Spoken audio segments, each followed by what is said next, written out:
Bismillahirrahmanirrahim. Assalamualaikum warahmatullahi wabarakatuh. Baik, pada kesempatan kali ini saya akan memaparkan atau mempresentasikan hasil dari PPT yang telah saya buat mengenai materi tentang sistem perkantoran. Sebelumnya, perkenalkan, nama saya Dandung Pasi. Saya semester 5, kelas MPI 5B. Oke, masuk saja.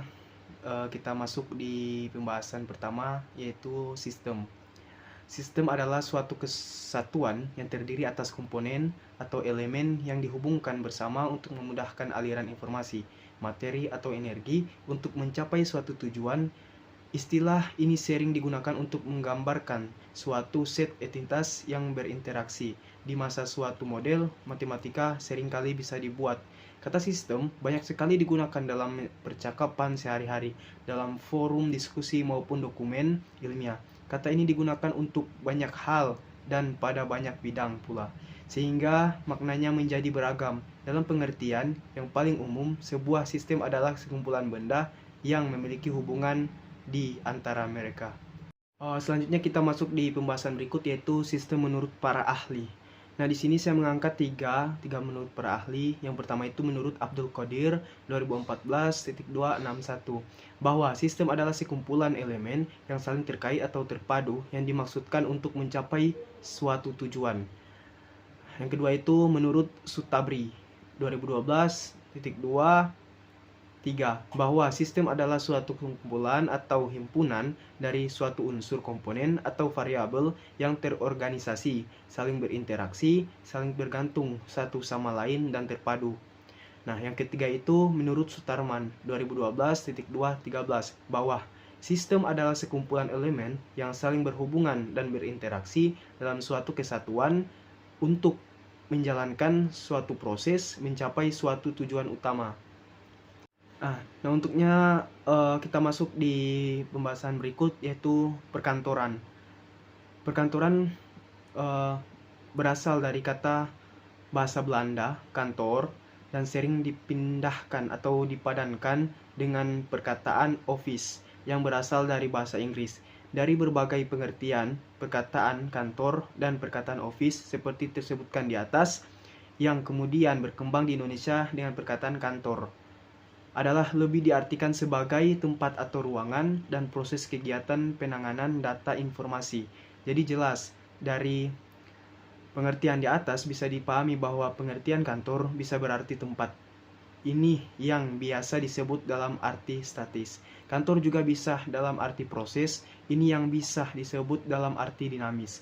Kantor juga dalam arti sarana, yang biasa disebut dalam arti fungsional. Akan tetapi dalam arti yang mapan manapun, sasaran utama dalam kegiatan kantor adalah penanganan data informasi.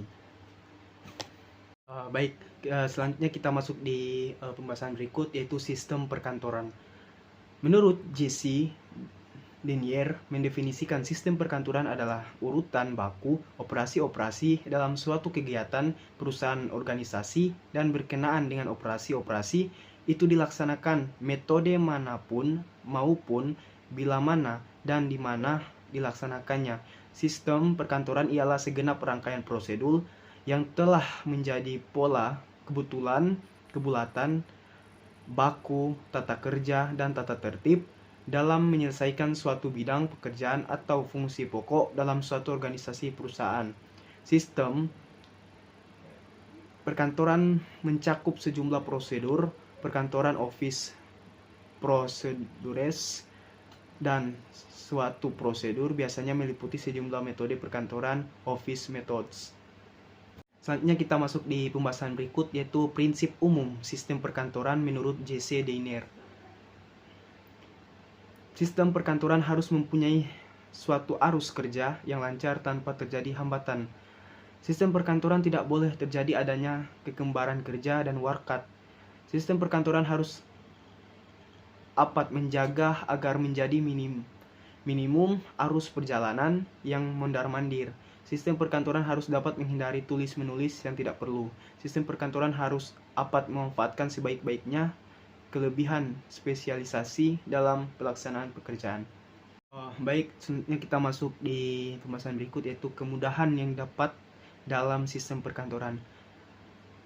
Pertama itu spesialisasi hendaknya dipergunakan sebaik-baiknya. Pencegahan penulisan, gerakan atau kegiatan tidak perlu. Berusaha mendapatkan arus pekerjaan yang sebaik-baiknya dan mencegah adanya rintangan-rintangan. Mencegah duplikasi pekerjaan, terutama formulir. Hendaknya tidak ada pengecualian yang sekecil-kecilnya terhadap peraturan. Selanjutnya kita masuk di pembahasan berikut, yaitu pentingnya sistem perkantoran. Mengakibatkan pekerjaan kantor menjadi lancar. Memberikan pengawasan yang lebih baik mengenai apa yang dilakukan dan bagaimana pekerjaan tersebut dilakukan. Mengakibatkan penghematan dalam biaya tetap dan biaya tambahan. Menimbulkan koordinasi yang lebih baik di antara bagian-bagian yang berlainan. Membantu dalam latihan pegawai baru. Jadi itulah hasil dari pemaparan atau presentasi dari PPT yang telah saya buat mengenai sistem perkantoran. Sebelumnya apabila ada kesalahan mohon dimaafkan. Sekian dan terima kasih. Wassalamualaikum warahmatullahi wabarakatuh.